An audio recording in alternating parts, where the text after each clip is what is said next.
Hello दोस्तों, कैसे हैं आप लोग। उम्मीद करते हैं कि अच्छे होंगे। देखें, जो भी मतलब कि वीडियो देख रहे हैं तो वो भी जिनका मतलब कि रिलेटेड मतलब रिश्तेदार हैं या भाई बहन 10th में पढ़ाई कर रहे हैं बिहार बोर्ड से, तो एनसीईआरटी का मैथ में आज करवाने जा रहा हूँ। तो आप लोग का रिश्तेदार हैं तो जो 10th का तैयारी कर रहे हैं उनका मतलब उनको ये वीडियो शेयर कर दीजिएगा। और मैथ का मैं आज क्लास कराने वाला हूँ, चैप्टर नंबर मतलब एक्सरसाइज 1.1। तो चलिए आप शुरू करते हैं मैथ का। देखिए क्वेश्चन क्या कर रहा, एक्सरसाइज 1.1 का है। और देखिए क्वेश्चन नंबर 1 है, निम्नलिखित संख्याओं का एचसीएफ ज्ञात करने के लिए यूक्लिड विभाजन एल्गोरिथम का प्रयोग कीजिए।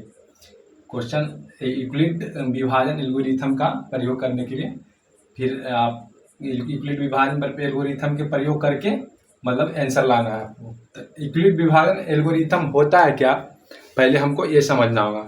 तो यूक्लिड विभाजन एल्गोरिथम का फार्मूला है, सूत्र है, वो आप लोग याद रखिएगा। देखिए हम यहाँ पे बताते हैं। देखिए यूक्लिड विभाजन एल्गोरिथम का फार्मूला है ए बराबर बी क्यू प्लस आर। तो अब आप लोग बोलते हैं दोस्त कि ये ए और B Q plus R, R क्या है, मतलब ए बी और क्यू आर क्या है, आपके मन में ये सवाल उठता होगा। तो टेंशन मत लीजिए, हम बताएंगे, सब बताएंगे। देखिए ए क्या है और बी बी क्यू और आर क्या है। देखिए इसमें क्या है, आप पाँचवा और छठा में पढ़े होंगे, पाँचवें छठे में पढ़े होंगे कि भाज्य बराबर भाजक गुना भागफल जोड़ शेष, ये पढ़े होंगे। भाज्य बराबर देख लीजिए, भाज्य भाज्य बराबर भागफल भाजक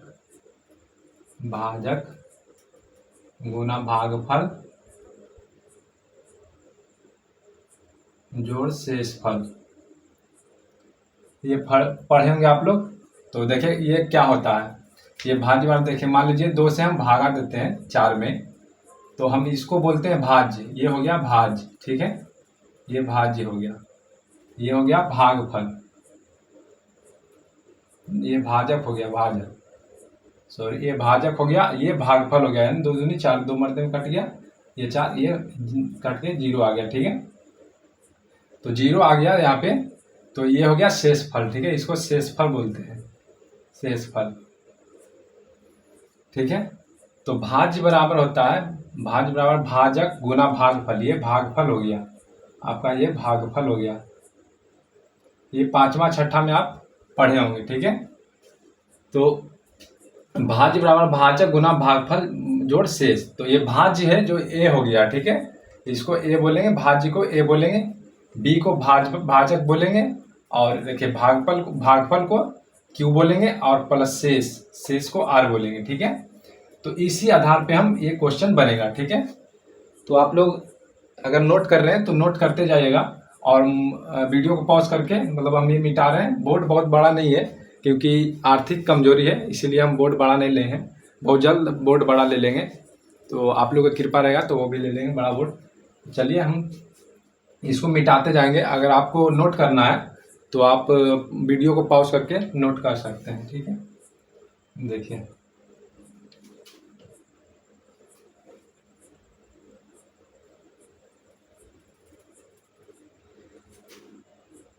आप देखिए, इसमें 135 और 225 है, तो इसमें सबसे पहले हम ए को मान लेंगे।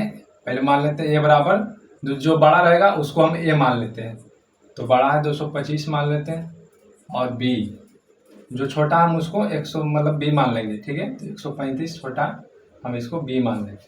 अब ये सूत्र के आधार पर हम इसको बनाएंगे, ठीक है। अब लिखेंगे यहाँ पे यूक्लिड विभाजन एल्गोरिथम। तो अब यहाँ पे लिखेंगे कि यूक्लिड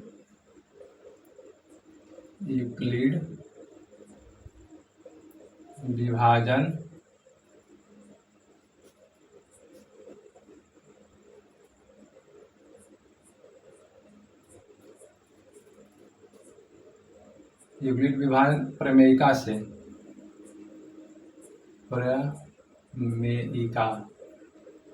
यूक्लिड विभाजन प्रमेयिका से देखिए ए बराबर, इसमें ये देख लीजिएगा, इसमें ये जीरो से बड़ा या बराबर, जीरो से बड़ा या बराबर बी हो सकता है और बी से बड़ा आर हो सकता है। ठीक है, ये गलत है, यहाँ पे जीरो से बड़ा या बराबर आर हो सकता है, जीरो से बड़ा या बराबर आर हो सकता है और आर से बड़ा बी हो सकता है। सॉरी, हम गलत उल्टा लिख दिए थे। ठीक है, तो यहाँ पे देखिए यूक्लिड विभाजन प्रेमिका से देखिए, अब ये सूत्र हम लगाएंगे इस पे। ठीक है, तो ए बराबर कितना हो गया देख लीजिए, ये ए बराबर हमको कितना हो गया, पहले ये यहाँ पे उतार लेते हैं, ए बराबर बी क्यू प्लस आर। ठीक है, अब ये हम फार्मूला से ये हम कैसे सोल्व करते हैं वो आप लोग देखिएगा। ए बराबर कितना है 225, हम यहाँ पे 225 लिखेंगे इक्वल टू बी बराबर कितना 135 है, 135 लिखेंगे। अब क्यू है तो क्यू, अब सोचिएगा कि क्यू का मान क्या है, तो क्यू का मान कैसे निकलेगा वो भी मैं आपको बताऊंगा। देखिए क्यू का मान निकालने के लिए देखिए सबसे पहले आपको क्या करना होगा, 135 है, ये 225 है, तो 135 यहाँ पे लिखेंगे, 135 ये 225 यहाँ पे लिखेंगे। अब इसको हम भाग लगाएंगे। ठीक है, तो 135 में 225 में भाग लगाएं तो कितना आएगा, एक मरते में 135 आ जाएगा, यहाँ पे ये 0 आ जाएगा, 12 में से 3 जाएगा, 9 आ जाएगा, ये कट जाएगा। अब ये 90 आ गया, देखिए ये शेषफल 90 आ गया। ठीक है, और ये क्यू का मान बोले थे, ये क्यू क्या है हम पहले बताते हैं सर, ये क्यू भागफल है। ठीक है, ये भागफल 1 आया है, तो भागफल हम 1 लिख देंगे, 1 प्लस आर, ये शेषफल 90 है तो 90 हम यहाँ पे लिखेंगे। ठीक है, क्योंकि शेषफल मेरा 90 आया है, इस प्रकार से लिखेंगे। जब तक हमको 0 नहीं आ जाता है, शेषफल जब तक 0 नहीं आ जाता है तब तक हमको करते रहना है, तभी मेरा आंसर आएगा। जब 0 आ जाएगा तब हम मेरा आंसर आ जाएगा। ठीक है, तो यहाँ पे देखिए इतना तो हम कर लिए, फिर आगे देखिए क्या करना है आपको, फिर यहाँ पे 135 उतारना है, ये 225 के नीचे 135, फिर ये यहाँ पे आ जाएगा। ठीक है, तो 135 हम यहाँ पे लिख देंगे, फिर इक्वल टू लिखेंगे। ठीक है, फिर यहाँ पे लिख देंगे 90, यहाँ पे बी क्यू के जगह पे आ जाएगा 90। ठीक है, यहाँ पे क्यू के, अब क्यू के जगह पे क्या आएगा वो लिख दीजिए, 90 यहाँ पे आ गया। अब क्यू के जगह पे अब देखिए, अब 90 से भाग देंगे 135 में, 135 यहाँ आ जाएगा। अब यहाँ से भाग, थोड़ा सा इसको पहले मिटा देते हैं, बोर्ड छोटा पड़ रहा है। देखिए ये 135 है, तो 90 से 135 में भाग देंगे। ठीक है, 90 से 135 में हम लोग भाग देंगे, तो एक मरते में कटेगा, यहाँ पे 90 लिखेंगे, यहाँ पे 5, 13 में से 9 जाएगा, कितना बचेगा 10 3 13, 4 बच जाएगा 45। ठीक है, अब यहाँ पे 45 हम लोग का शेषफल आ गया। ठीक है, ये शेषफल 45 आ गया, ये 45 हम यहाँ पे लिख देंगे। ठीक है, बी के जगह पर 90 है, क्यू के जगह पर 1 आ गया ना, यहाँ पे देखिए ये भागफल क्यू है, तो क्यू के जगह पे हम 1 लिख देंगे, प्लस आर कितना आया मेरा शेषफल, ये आर शेषफल है, हम बताए हैं पिछला में, देख लीजिएगा, जो मिटा दिए हैं बोर्ड छोटा पड़ने के कारण। तो देखिए यहाँ 45 है, तो शेषफल हम 45 यहाँ पे लिख देंगे। ठीक है, जब तक मेरा शेषफल 0 नहीं आ जाता तब तक करते रहना है। ठीक है, फिर हम आप यहाँ पे देख लें, यहाँ पे 90 फिर इधर आ जाएगा। ठीक है, 90 को हम यहाँ पे कर लेंगे, फिर हम 45 को यहाँ पे कर लेंगे। ठीक है, अब क्यू का मान लाएंगे फिर से, तो 45 में 90 से भागा देंगे। ठीक है, एक मिनट, देखिए अब ये 45 से 90 में भागा देंगे। अब देखिए 45 दूनी 90, अब आ गया 0, कट गया। ठीक है, अब यहाँ पे 0 आ गया, मेरा शेषफल 0 आ गया, 90 में 90 कट गया तो 0 आ गया। तो अब हम लोग का आंसर आ चुका है फाइनली। तो देखिए 45 से यहाँ आ गया, अब गुना में, अब देखिए 2 मरते कटा है, 2 यहाँ पे लिख देंगे, प्लस आर का मान 0 आ गया, 0। अब बोलिएगा कि आप आंसर क्या है सर, तो आंसर बता दें, जिससे कट जाए और 0 आ जाए, जिससे कट जाए लास्ट में 0 आ जाए, मतलब जिससे मतलब कटने के बाद शेषफल 0 आ जाए वही आंसर हो जाएगा आपका। ठीक है, जो संख्या से कटने के बाद शेषफल 0 आ जाए वही आपका आंसर हो जाएगा। किससे कटता है, 45 से आपको सेसफल 0 आ गया, 45 से कटने के बाद 0 आ गया। या ये नहीं देखना है तो आपको यहाँ देखना है, ठीक है। लास्ट में 45 से यहाँ 1 2 तीसरा के बाद ये तीसरा नंबर में, तो ये 45 से सेसफल 0 आ गया, तो मेरा आंसर ये 45 हो गया। तो यानी अब हम लिखेंगे कि HCF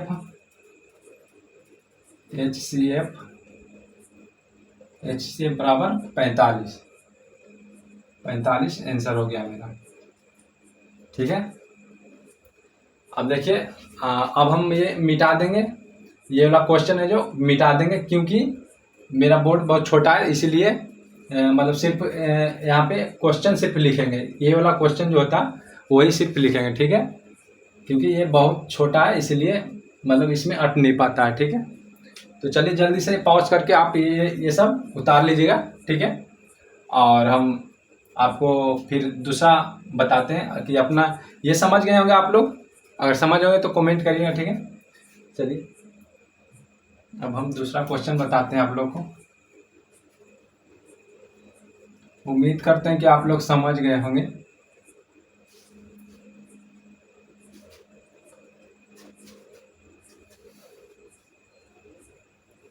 देखिए आर्थिक मजबूरी के कारण हम बोर्ड बड़ा नहीं लिए हैं, बहुत जल्द आपका सपोर्ट रहा तो बोर्ड ले लेंगे। अगर आप लोग चैनल पे नए हैं तो चैनल को सब्सक्राइब कर लीजिएगा।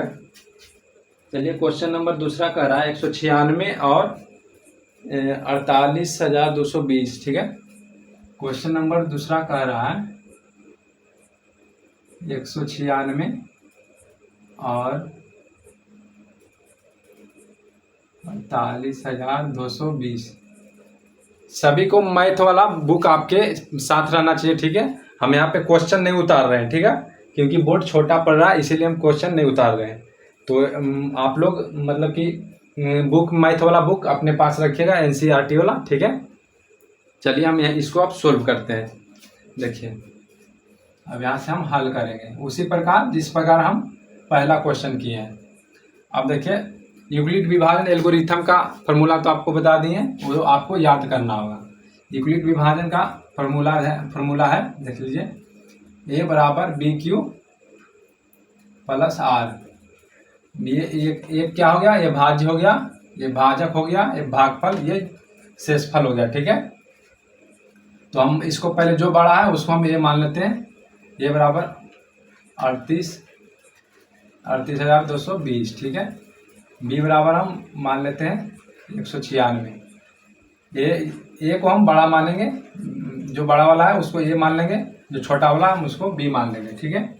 इस प्रकार से चलिए अब हम ये वाला फार्मूला के आधार पे हम इसको बैठाते हैं। ए यहाँ पे A है तो A का मान कितना है, हमको A का मान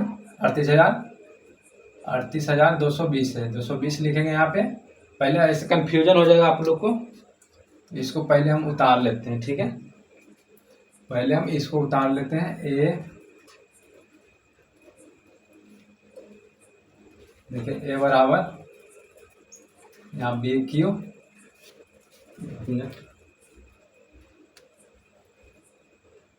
पहले हम इसको उतार लेते हैं, मतलब कि ये फार्मूला को, ताकि आपको समझने में कोई दिक्कत ना हो।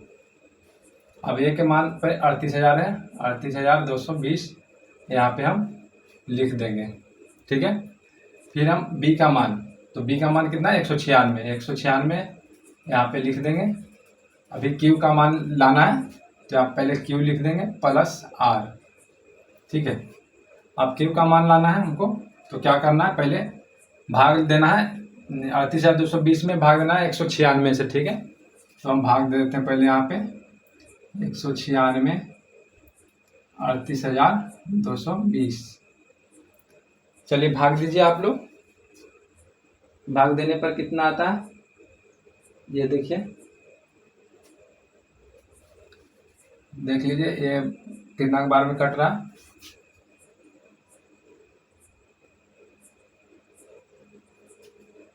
195 देखिए यहाँ पे 196 पर भाग देने पर कितना पर कट रहा है, ये देख लीजिए 196 एक बार में, 196 यहाँ पे 12 में से 6 जाएगा, 6 बच गया यहाँ पे, और यहाँ पे 7, 7 में 17 में से 8 बच गया, 2 में से 186 आ गया। यहाँ पे फिर 2 आ गया, ठीक है, यहाँ पे 2 आ गया।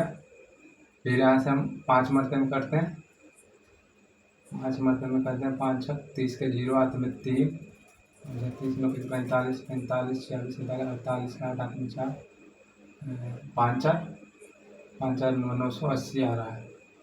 ये 10 मरतबे में ज़्यादा आ जाएगा। 9 मरतबे में देखते हैं, 9 छक 54 के 4 हाथ में 5, 2 9 में 81 और 5 कितना होगा, 86 के 6 हाथ में 8, 9 और 8 17, 1764 आ जाएगा। 9 मरतबे में 1764, 8 यहाँ पे आ जाएगा, यहाँ 15 में 9 आ जाएगा, यहाँ पे कट जाएगा, धीरे 0 उतार देंगे, ठीक है। आप देखते हैं यहाँ पे 5 से भागा करके, 6 5 30 के 0 हाथ में 3, 9 5 45, 45 और ये 3 48 का 8 हाथ में 4, 5 4 9 हो जाएगा, 980, यानी 5 मरतबे में ये कट गया, ठीक है, 980। आप देखिए ये 195 आ गया।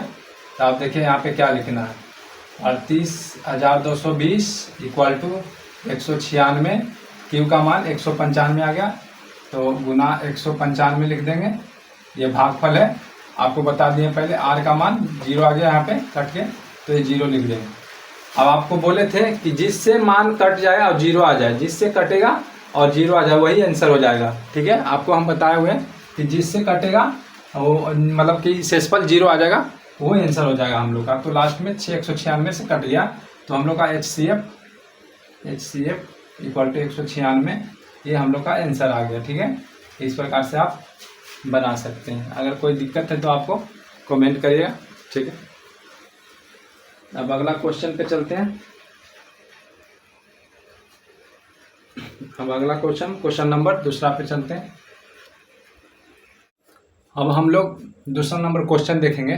देखिए दूसरा नंबर क्वेश्चन कह रहा है कि दर्शाइए कि कोई भी धनात्मक विषम पूर्णांक 6q + 1 या 6q + 3 या 6q + 5 का रूप का होता है। तो सबसे पहले हम यहाँ पे यूक्लिड विभाजन एल्गोरिथम के फार्मूला से हम इसको सोल्व करेंगे, ठीक है। देखिए अब लिखेंगे यहाँ पे यूक्लिड विभाजन प्रमेयिका से हल, यहाँ पे लिखेंगे, पहले हल करेंगे यूक्लिड विभाजन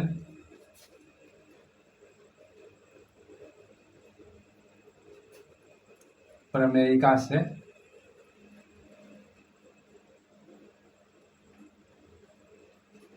देखिए दोस्तों, आपको मतलब कि मन लगा के पढ़ना होगा, तभी आपको अच्छा मार्क्स आएगा मैथ में। तो आप लोग ध्यान से पढ़िएगा, ठीक है।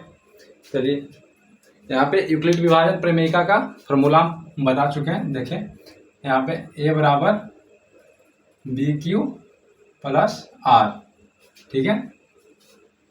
अब यहाँ पे देख लीजिए, एक बार आप बता देते हैं कि 0 से बड़ा या बराबर R हो सकता है, R से बड़ा B हो सकता है।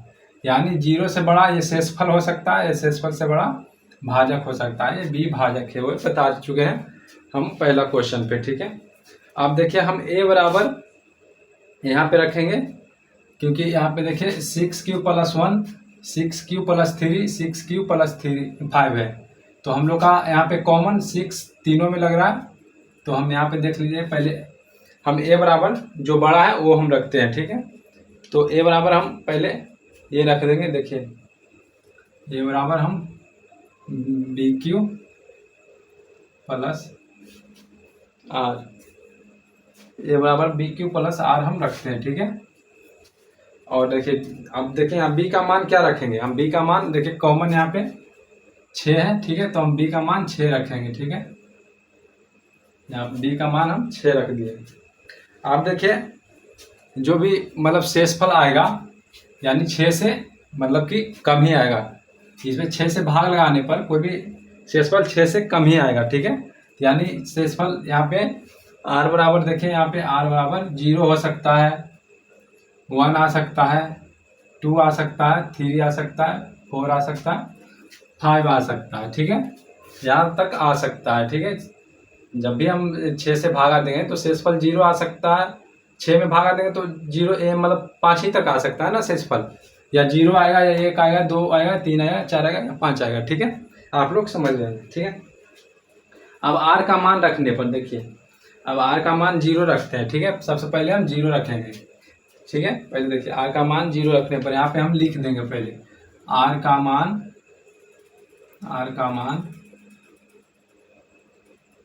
0 रखने पर।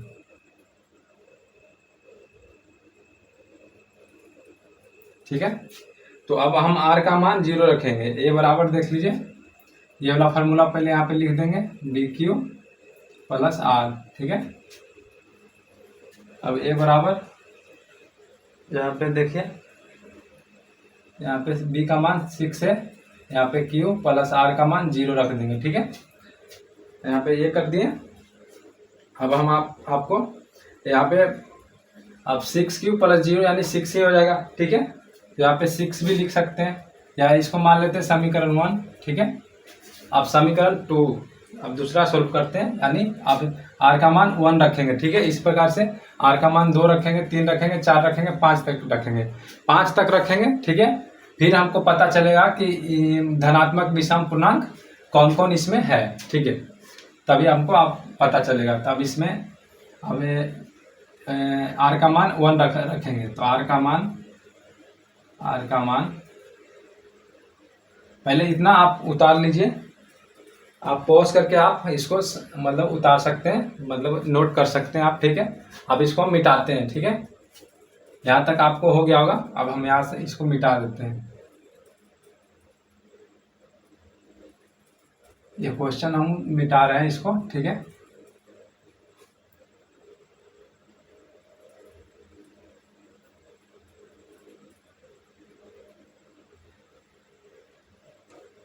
हम r का मान यहाँ पे लिखेंगे।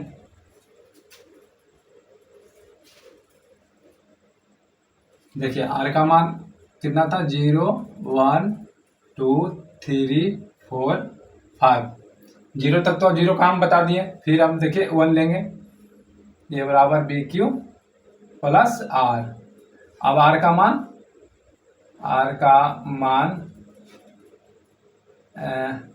1 रखने पर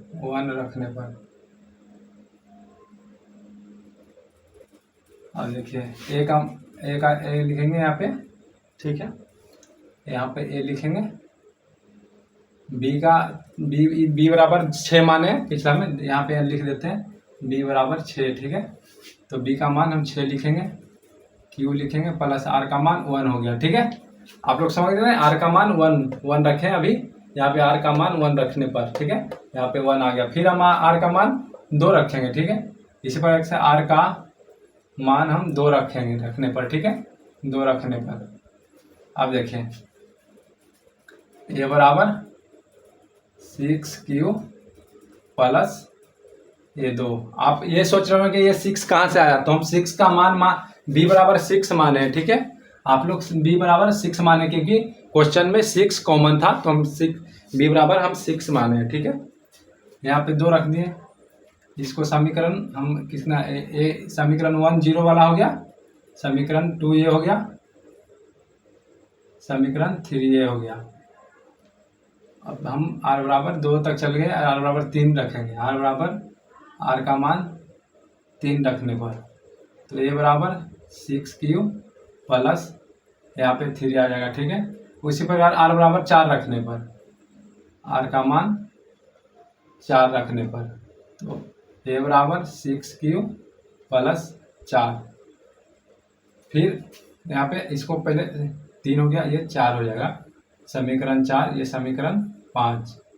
अब समीकरण लास्ट है, देखिए r बराबर 5 रखने पर, 4 तक हो गया, 5 रखने पर, तो r बराबर 5 रखने पर, ये बराबर b का मान 6 है, b का मान 6, q लिखेंगे प्लस r का मान 5 अब रखेंगे।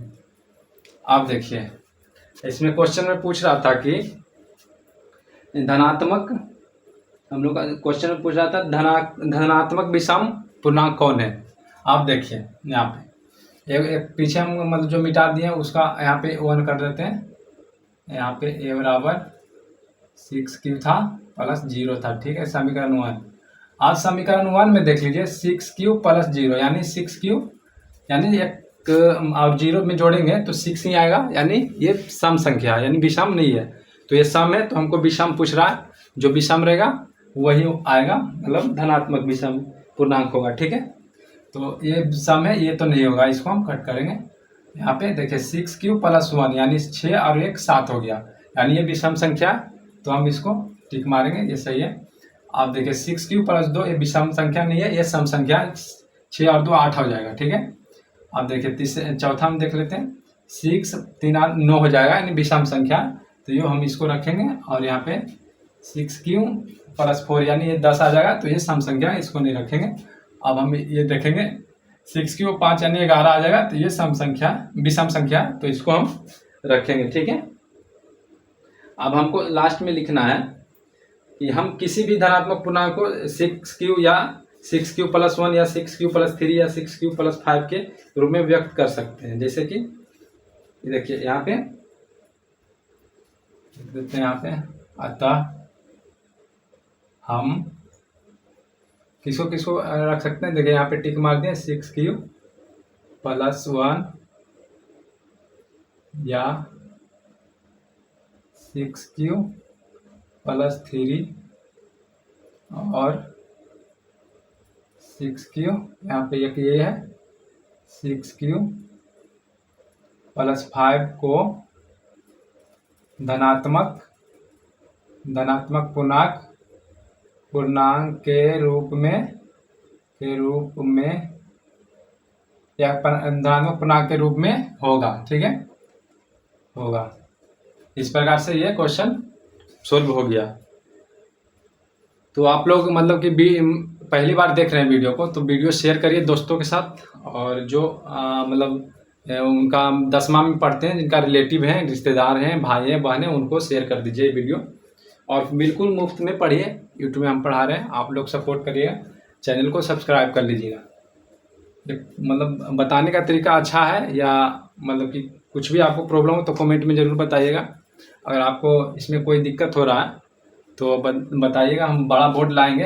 अभी थोड़ा सा आर्थिक कमजोरी है, इसलिए हम बोर्ड का नहीं ला रहे हैं, इससे बड़ा बोर्ड लाएंगे, बहुत जल्दी लाएंगे। ठीक है, तब तक आप लोग पढ़िए, आप लोग समझ आ रहे हैं, यही मेरे लिए बहुत बड़ा बात है। तो आप लोग समझ रहे हैं कि नहीं रहे, कमेंट में ज़रूर बताइएगा। चलिए अब हम इसको मिटाते हैं, हम अगले क्वेश्चन पे चलते हैं। अब